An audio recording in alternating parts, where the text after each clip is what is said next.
Hello children, welcome to my class. How are you all? Hope you were doing well. So now today's our topic is present indefinite and continuous tenses. देखो बच्चों, जो tenses हैं वो आपके through out the classes जब तक आप पढ़ने वाले हो हमेशा आपके लिए हेल्पफुल रहेंगे और आगे भी रहेंगे. तो this is very important chapter. इसको आप ध्यान से पढ़िएगा और अपना ध्यान यहीं रखिएगा. Now next one is present indefinite and continuous tenses को हम हिंदी में कहते हैं सामान्य और अपूर्ण वर्तमान काल. क्या कहते हैं? सामान्य और अपूर्ण वर्तमान काल. जो वर्तमान काल की बात करते हैं तो प्रेजेंट इंडेफिनाइट टेंस जो है, जो वाक्य प्रेजेंट में कार्य होना बताते हैं, अभी जो कार्य हो रहा होता है वो बताते हैं और उसके पूर्ण होने या अपूर्ण होने का हमें ज्ञान कराते हैं कि वो अभी पूरा होगा या नहीं होगा. वे प्रेजेंट इंडेफिनाइट टेंस होते हैं और इन वाक्यों के अंत में ता हूँ, ता है, ता है या ती है आदि आते हैं.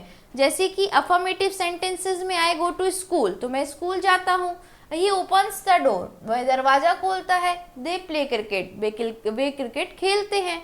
अब रूल क्या है, नियम क्या है? तो अगर सब्जेक्ट सिंगुलर है तो वर्ब के साथ हम एस और ई एस लगाते हैं. जैसे कि सेकंड सेंटेंसेस में हमने ओपन्स एस लगाया है.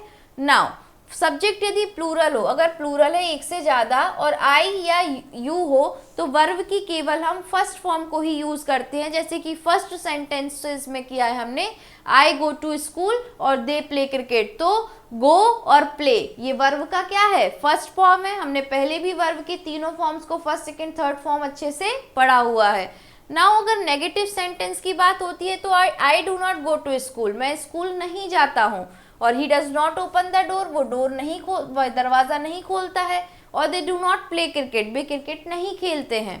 तो रूल क्या है? सब्जेक्ट यदि सिंगुलर हो तो वर्ब से पहले डज नॉट लगाते हैं. जैसे कि सेकंड सेंटेंसेस में प्लूरल है तो वर्ब क्या था? ओपन, क्रिया ओपन हो रही थी और ओपन से पहले हमने डज नॉट लगाया.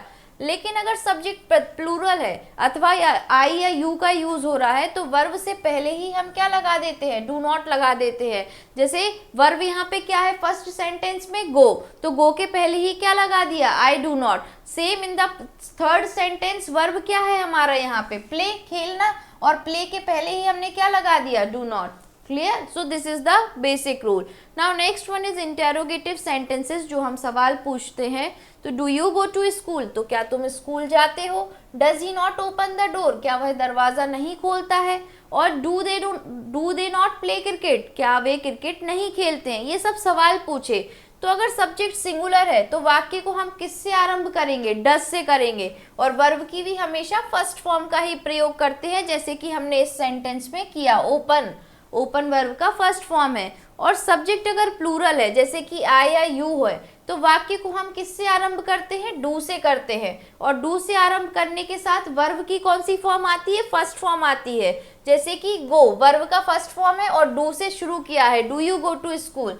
नाउ यहाँ पे वर्ब का फर्स्ट फॉर्म प्ले है और सेंटेंस शुरू डू से हुआ है. Do they not play cricket.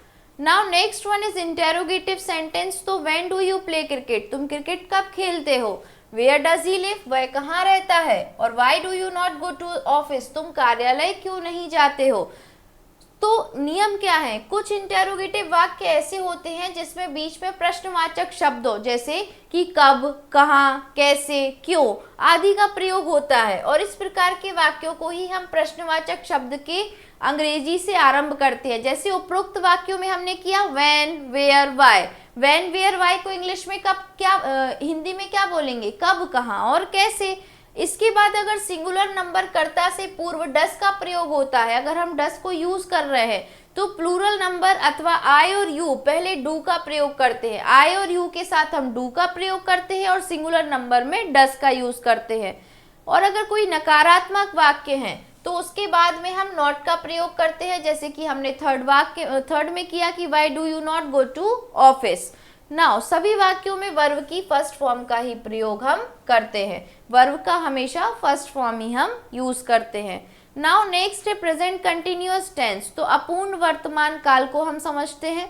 तो जिस वाक्य से यह ज्ञात होता है कि कार्य जो है वो प्रेजेंट में हो रहा है या नहीं हो रहा है, उसे हम प्रेजेंट कंटिन्यूअस टेंस का वाक्य कहते हैं. इन वाक्यों के अंत में हमेशा रहा है, रहे हैं, रही है आदि शब्द आते हैं। जैसे अफर्मेटिव सेंटेंस में होगा I am going to school, तो मैं विद्यालय जा रहा हूँ। द बेबी इज क्राइंग, बच्चा रो रहा है। और वी आर प्लेइंग टेनिस, हम टेनिस खेल रहे हैं।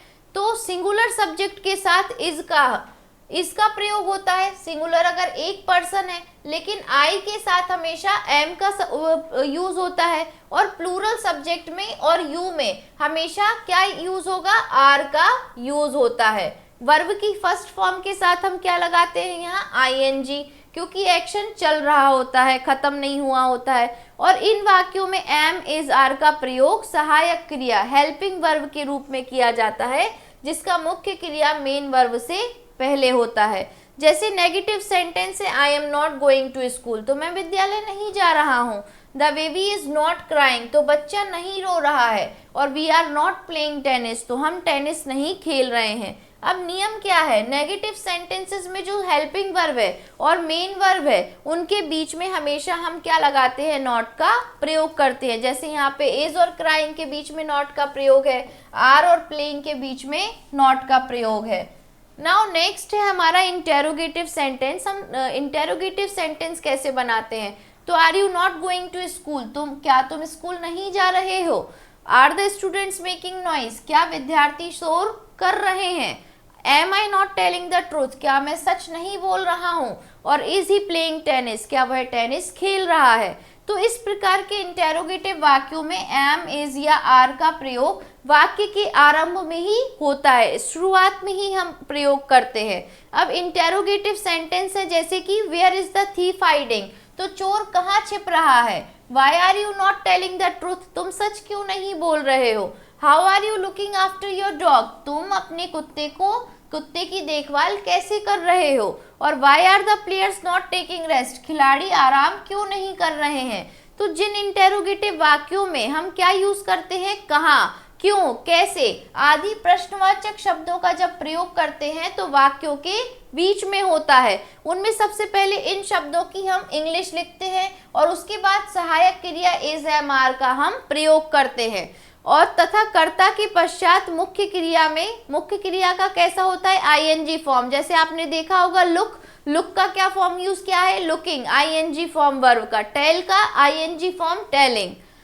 तो वर्ब में आईएनजी जोड़ने के भी कुछ नियम होते हैं। हमने देखा है कि जो कंटिन्यूअस टेंस में वर्ब के आईएनजी फॉर्म का प्रयोग किया जाता है तो वर्ब में आईएनजी जोड़ने के प्रमुख नियम है। यदि किसी शब्द के अंत में ई हो तथा ई को हटाकर हम आईएनजी जोड़ते हैं, जैसे टेक विल बिकम ई हट जाएगा taking, give will become E हट जाएगा giving, make will become E हट जाएगा making and right will become writing.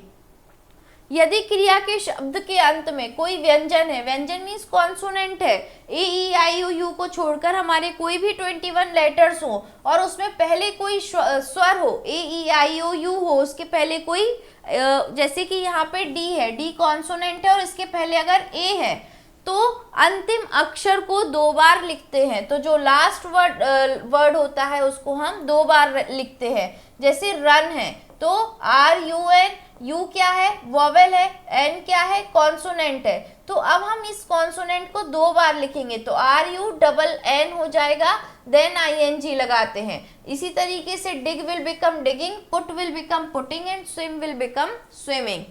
Now कुछ क्रियाओं में आईएनजी जोड़ने पर उनके मूल रूप में कोई परिवर्तन नहीं होता, जैसे speak speaking, ask asking, bring bringing, say saying, इनमें कोई भी चेंजेस नहीं होता है। Now next we have a exercise part. Add S और ES to the following verb. इन वर्ब में हमें एस और ईएस ऐड करना है और ये वर्ब वापस लिखने हैं। सो शर्ट्स में सिंपल एस ऐड होगा तो शर्ट्स हो जाएगा राइट, राइट्स में भी एस ऐड होगा तो राइट्स हो जाएगा। नाउ बात में भी सिंपल एस ऐड होगा तो बाथ्स हो जाएगा। नाउ गो में हमेशा ईएस लगेगा सो गोस। राइज में simple S so rises. Plug so simple S plug. Now next next add ING to the following verb, ING जोड़कर हमें ये वर्ब लिखने हैं, सिंपल है, shutting, next eating, eating means खाना, राइडिंग मीन्स जैसे घुड़सवारी करते हैं हम, hiding means छुपना,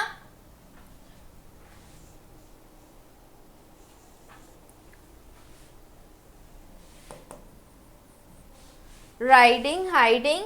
Now next one is coming, E हट जाएगा, earning,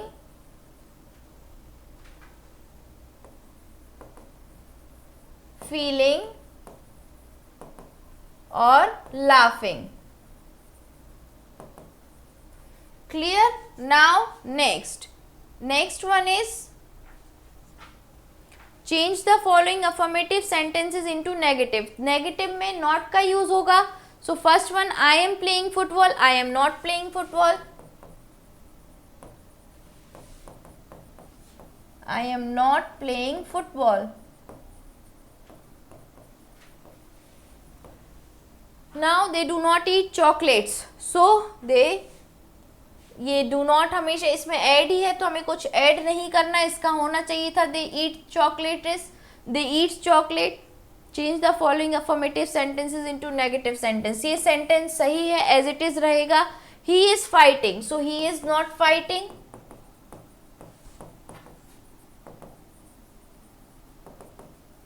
He is not fighting. The thief is hiding behind the wall, so the thief is not hiding behind the wall.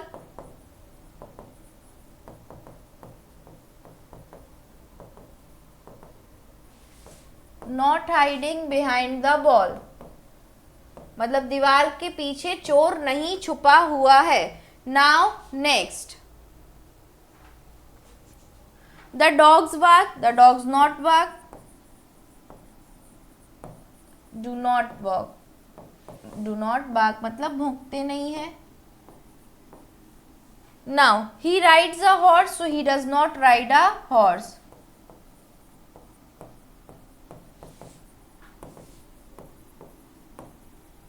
He does not ride a horse. Now next, translate into English. इनको हमें English में translate करना है. तो यह train कहाँ जा रही है? So where is the train going?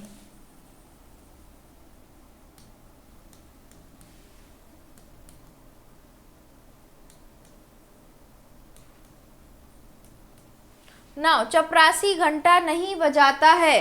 So the peon does not ring the bell.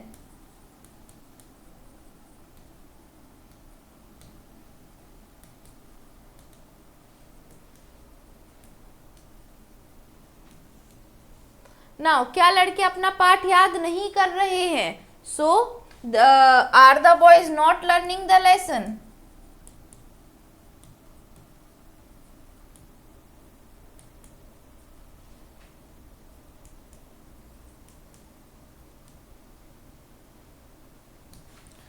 Now तुम यहाँ कब आते हो? So when do you come here?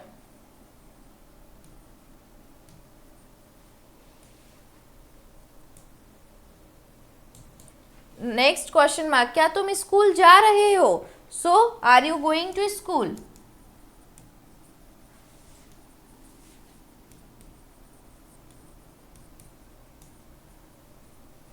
Are you going to school? Now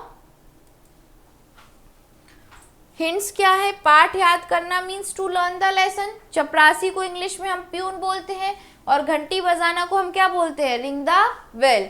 so this is all about present indefinite tense, present continuous tense की क्या होता है, action जो है वो कंप्लीट नहीं हुआ होता है तो प्रेजेंट कंटिन्यूअस में चला जाता है. प्रेजेंट डेफिनाइट टेंस में मतलब एक्शन जो है वो कंप्लीट हो चुका होता है. सो this is all about it. Have a nice day. Thank you class.